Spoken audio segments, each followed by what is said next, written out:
राहुल गांधी भारत जोड़ो यात्रा की ढपली बजा रहे थे। उधर मोदी शाह की टीम बड़ा खेल कर गई। यात्रा में राहुल ने दोहराई फिर वो गलतियां जिससे उन्हें फिर पप्पू का टैग मिला बीजेपी की ओर से। बीजेपी बोली ऐसे कांड कर करके तो पप्पू पास नहीं हो रहा। सैकड़ों करोड़ पानी में बहाकर भी फ्लॉप हो गई यात्रा। यात्रा के बाद कांग्रेसी ही क्यों कहने लगे यार राहुल को फ्रंट लीड मत करने दिया करो। राहुल गांधी ने भारत जोड़ो यात्रा चलाई पप्पू के तमगे से बाहर निकलने के लिए, लेकिन सौगात में कांग्रेसियों को रोजाना एक के बाद एक नए विवाद मिले। 7 सितंबर से यह यात्रा शुरू हुई थी और रोजाना एक ना एक विवाद इसके नाम लगातार जुड़ता गया। इस विश्लेषण में आज जिक्र उन्हीं तमाम विवादों का करेंगे जिन तमाम विवादों ने राहुल गांधी को एक बार फिर पप्पू का तमगा दिया और कांग्रेसियों को चमचे का। राहुल की इस यात्रा में 60 कंटेनर का इस्तेमाल किया गया था। कंटेनर क्या, वो पूरे लग्जरी हाउस की तरह थे। हर कंटेनर के अंदर कम से कम 4 से 5 एसी लगे हुए थे, ऐसा बीजेपी की ओर से आरोप लगाया गया। और आरोप यह भी लगाया गया कि राहुल ऐसी लग्जरी सुविधा लेकर भारत जोड़ने निकले हैं, भारत जोड़ो यात्रा करने निकले हैं। एक आम नेता की जीवन शैली ऐसी नहीं होनी चाहिए, ऐसा आरोप लगाया गया है बीजेपी की ओर से। बीजेपी ने कंटेनरों पर सवाल खड़ा किया कि राहुल गांधी वातानुकूलित यात्रा से देश जोड़ेंगे, लेकिन यह सिर्फ आरोप है। असलियत खुद बीजेपी के लोग भी समझते हैं। तमिलनाडु और केरल में अभी 30 डिग्री के आसपास तापमान है, यानी मौसम गर्म है। क्या बीजेपी ये चाहती है कि राहुल गांधी बिना एसी के आराम करें? क्या एसी अब लग्जरी प्रोडक्ट रह गया है? क्या राहुल के एसी कंटेनर पर सवाल उठाने वाले बीजेपी नेता बिना एसी वाले घरों में रहते हैं? क्या बीजेपी व्यर्थ विवाद खड़ा नहीं कर रही? नफरत की आंच कम करने से एसी का क्या संबंध है? एसी नॉन एसी का सवाल क्यों?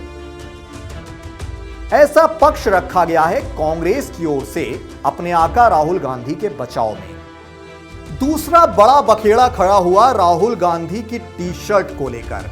बताया जा रहा है कि राहुल गांधी ने एक विदेशी ब्रांड की टी शर्ट पहनी थी जिसकी कीमत 41,000 रुपए के करीब आंकी गई है, जिसको लेकर बीजेपी ने फौरन उन्हें निशाने पर लिया। इस ब्रांड के कपड़े दुनिया की महान हस्तियां पहनती हैं। हमने शोध किया तो मालूम हुआ कि राहुल ने जिस कथित ब्रांड की टी शर्ट पहन रखी है, 1856 में एक ब्रिटिश नागरिक थॉमस बर्बेरी ने 21 साल की उम्र में बर्बेरी नाम के ब्रांड की स्थापना की थी।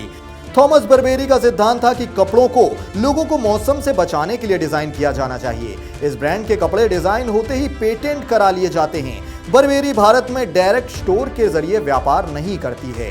भारत में थर्ड पार्टी के जरिए बर्बेरी के कपड़े मिलते हैं। बर्बेरी की टी शर्ट की शुरुआती कीमत भारत में 20,000 रुपए है, लेकिन ठीक ठाक टी शर्ट की कीमत 40,000 से ऊपर मानी जाती है। राहुल ने जो टी शर्ट पहनी है उसकी खासियत के बारे में बर्बेरी ने अपनी वेबसाइट पर लिखा है। एक क्लासिक पोलो शर्ट जिसमें ऑर्गेनिक कॉटन पिक है, जिसे कढ़ाई वाले मोनोग्राम मोटिव के साथ अपडेट किया गया है और विंटेज चेक का भी इस्तेमाल किया गया है। अब सवाल ये कि नेहरू के परपोते को मार्किन का कपड़ा पहनना चाहिए। भारत जोड़ो यात्रा से टी शर्ट का क्या संबंध? क्या राहुल की हैसियत बर्बेरी ब्रांड की टी शर्ट पहनने की ही नहीं है? वैसे तो यह भारतीय राजनीति की एक आदर्श तस्वीर होगी कि यहाँ के नेता सादा जीवन जिए। महात्मा गांधी, विनोबा भावे, लाल बहादुर शास्त्री सरीखा जीवन जिए, लेकिन ऐसा है नहीं। और इस आरोप को लेकर कांग्रेस का बचाव पक्ष है कि बीजेपी के तमाम नेता लग्जरी लाइफ में डूबे हैं। बीजेपी के सर्वोच्च नेता 10 लाख का सूट पहनने से इनकार नहीं करते, 1.5 लाख का चश्मा और 1 लाख की कलम रखते हैं, और ऐसे में 41,000 की टी शर्ट पर आलोचना क्यों? अगर वो लग्जरी लाइफ के लिए किसी की आलोचना करते हैं तो पहले अपनी और अपने नेताओं की जिंदगी में भी ताक झांक कर लेनी चाहिए, नहीं तो सूप और चलनी वाली कहावत हूबहू चरित्रार्थ होगी। यात्रा के क्रम में राहुल ने एक विवादित पादरी से मुलाकात की। नाम है जॉर्ज पोन्नैया। अलग अलग मीडिया रिपोर्ट्स लगातार छपती रहती हैं कि पादरी महोदय जहरीले भाषण के लिए कुख्यात माने जाते हैं। कट्टर भी काफी हैं। प्रधानमंत्री, गृह मंत्री के लिए आपत्तिजनक शब्दों का उपयोग कर चुके हैं। पादरी महोदय अपने आराध्य को असली ईश्वर मानते हैं। ऐसे कट्टर लोगों से मिलकर राहुल सामाजिक सद्भाव कैसे लाएंगे, भारत कैसे जोड़ेंगे, ये सवाल सोशल मीडिया पर जोर पकड़ रहा है। फौरन बीजेपी ने इसे मुद्दा बनाया और दनादन राहुल विरोधी सवाल दागे। राहुल को ऐसे लोगों से बचना चाहिए और उस नेता से जवाब तलब करना चाहिए जिसने पुनः से राहुल को मिलवाने का कार्यक्रम तय किया। एक बड़ा विवाद और हुआ। पता नहीं किसने और किस योजना के तहत कांग्रेस के ऑफिशियल ट्विटर हैंडल से आरएसएस की जलती निक्कर वाली तस्वीर पोस्ट कर दी। कांग्रेस को इस तरह की हरकतों का बायकॉट करना चाहिए और इस पर फौरन गौर करना चाहिए, वरना इस तरह के तमाम विवाद उनके साथ एक के बाद एक लगातार जुड़ते रहेंगे। कांग्रेस को यह समझना होगा कि संघ हिंदुओं का संगठन है। ये ठीक है कि इसके अधिकतर सदस्य बीजेपी समर्थक हैं, लेकिन यह भी बड़ा सच है कि सब बीजेपी के साथ नहीं हैं, तो कांग्रेस की यह हरकत उन पर भारी भी पड़ सकती है।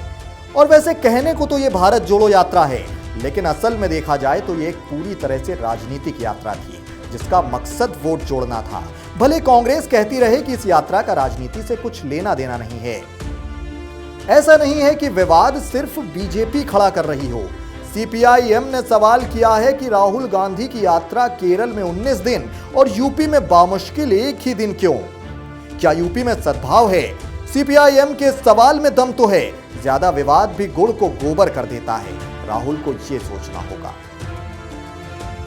वैसे कोई पहला यह वाकया नहीं है जब राहुल गांधी के साथ इस तरह के विवाद जुड़े हों। इस बार कांग्रेस भारत जोड़ो यात्रा की कमान राहुल गांधी के पास थी, जो कि पॉलिटिकली इमैच्योर माने जाते रहे हैं। और सबको मालूम है कि राहुल गांधी अगर लगातार इस तरह की गलतियां करते रहे तो बीजेपी आईटी सेल तो बैठा ही है उन्हें पप्पू करार देने के लिए।